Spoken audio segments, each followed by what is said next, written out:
Hello friends, in this video we are going to study about the single phasing preventer which will protect the induction motor against single phasing.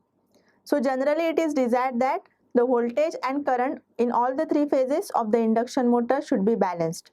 That is equal voltage in all the three phases and the equal currents in all the three phases. But in case of single phasing, this balance is disturbed. As a result, it becomes a harmful condition for the operation of the motor.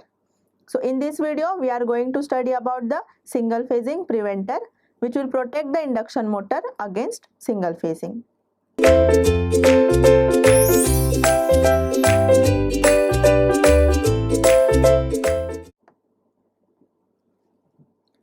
Now let us get ourselves introduced to the single phasing effect. A three-phase induction motor continues to run even if one of the supply lines is disconnected. Now we know that three-phase induction motor works on the three-phase supply. But even if one of the phase gets disconnected from the supply, the motor does not stop rotating. It will continue to run. But in this case, the whole power will be supplied through the two windings and they are likely to get overheated. Now initially, when all the three phases were connected to the supply, there was a balance condition of the currents as well as voltages. Now as one of the phase is disconnected from the supply, single phasing has occurred. Now suppose all the three phases were carrying the current of 10 ampere each. Now due to the single phasing, let us consider it is taking place in the R phase. So because of the single phasing in the R phase, the current in the remaining two phases will increase. Now R phase was initially carrying the current of 10 amperes. So this 10 ampere current has to be carried by the other two phases. So obviously the current in the other two phases will increase to a very high value. So the other two phases will get overheated because of the heat that is generated due to the overload condition. Now single phasing causes unbalance in the stator currents. The negative sequence component of the balance current causes the heating of the rotor and it will also lead to the temperature rise. Now for the small motors, separate protection against the single phasing is generally not necessary because thermal relay senses the increased current in the healthy phase due to the single phasing and therefore adequate protection is provided. Now generally in case of small motors, if the single phasing occurs, the motor is already provided with the thermal relay. The working of the thermal relay is to sense the rise in temperature. Now when the single phasing will occur in case of small motor, due to the increase of current in the remaining phases, it will lead to the high temperature. This temperature can be sensed by the thermal relay. So obviously thermal relay will give the signal to the trip circuit of the circuit breaker.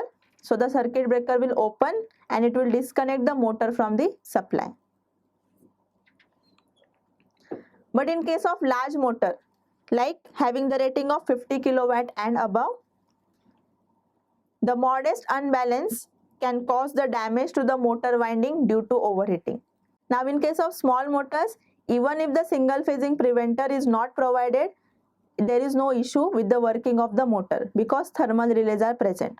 But if we go for the higher ratings of the motor, that is a motor having rating above 50 kilowatt, then in this case, small unbalanced current can cause the bigger damage to the windings of the motor. The windings of the motor might get overheated and they may burn. Further, if the motor is stalled due to loss of one phase, severe damage to the rotor is possible while starting. Therefore, a separate single phasing preventer is necessary. The single phasing will not only damage to the stator windings but will also damage to the rotors.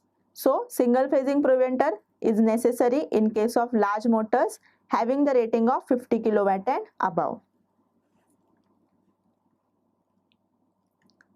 So single phasing is considered to be the extreme unbalanced condition for the three-phase motor. Such condition is basically caused by blowing off fuse in the supply circuit or due to the improper contact in the switch or contactor. Now let us study about the single phasing preventer. Now during the single phasing, the current in the healthy phases will increase by √3 times. This increased current will cause the heating of the windings of the motor. The unbalanced stator currents have the negative sequence component. This component will cause magnetic flux rotating in the opposite direction to the rotation of the rotor. Thereby, double frequency currents are induced in the rotor body. Now, when the double frequency currents are induced in the rotor body and the rotor conductors, then heating will be caused by this current, which will be very high. Therefore, this heating cannot be detected by the replica type thermal relays, which are protecting the stator winding. Therefore, single phasing can cause major damage to the motor rotor. Then, the phase over current relays also act slowly. So, in case of single phasing, we require the fast acting operation. Therefore, it cannot give the instantaneous protection against the single phasing. Now, in some applications such as elevator motor, where it is very dangerous to eliminate plugging, inching and reversing, the motor should be disconnected instantaneously from the supply in case of single phasing. The phase unbalanced relays are provided for the large motors, but they are with the time lag which depends upon magnitude of the unbalance. Now figure shows the connection of the single phasing preventer. Let us study its operation in detail. Now if we see the figure, there are three phases R, Y and B. Then three CTs are connected in each phase whose output is given to the negative sequence filter, that is NSF. Here we have thermal overload relay. Then these are the contactors. This is the NO and this is the NC of the contactors. Then there is one auxiliary contactor and we have the contactor coil, and via thermal relay and contactors the supply is given to the induction motor. Now let us study what will happen in case of normal operating condition. Now in case of the normal operating condition, normal voltage and current flows through the motor. Now we know that motor is not directly connected to the supply. Before connecting to the supply, we have to provide a starter which will limit the starting current of the motor, because starting current of motor is very high, as high as 5 to 6 times the rated current. So to limit the starting current, we have to connect the motor via starter. We cannot directly connect motor to the supply. So the contactors and thermal overload relays are the part of the starter. Now let us see what will happen when we connect the motor to the supply. Now the contactor has two switches, NO and NC. Now NO is normally open whereas NC is normally closed. Now when we have to start the motor or when we have to connect the motor to the supply, this NO switch is closed.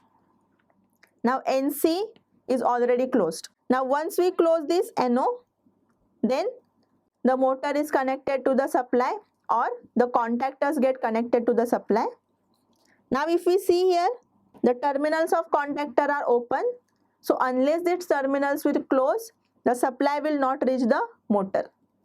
Now when we are pressing the on button, then the supply reaches this contactor coil. As a result, the contactor coil will energize. Now once the contactor coil energizes, the auxiliary contact will close its position. Similarly, these contacts will also change the position.